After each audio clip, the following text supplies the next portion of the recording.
Okay, naatay bago nga portable stove which is like a butane or butane jud siya. So gaan kayo ni siya, mas nindot siya dadon, especially if mag-camping or nata sa outside sa tong balay. I-open nato ni ang bag. Wow! At ang tarungon ni butangan sa kaldero og stand.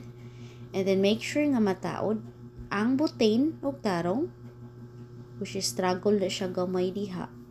Kay make sure man yun nga dili way singaw.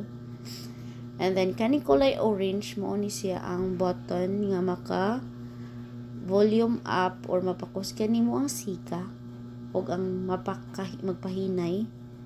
And then naa kani ang lighter para magkuan og kayo. So makapalit ani niya sa Shopee. So makatan-aw mo ani sa Shopee, you can check. Very convenient and easy to use. Nagamit tayo namo siya guys kay nindot kaayo ang sika. Woo! So palit na mo and enjoy. Yay!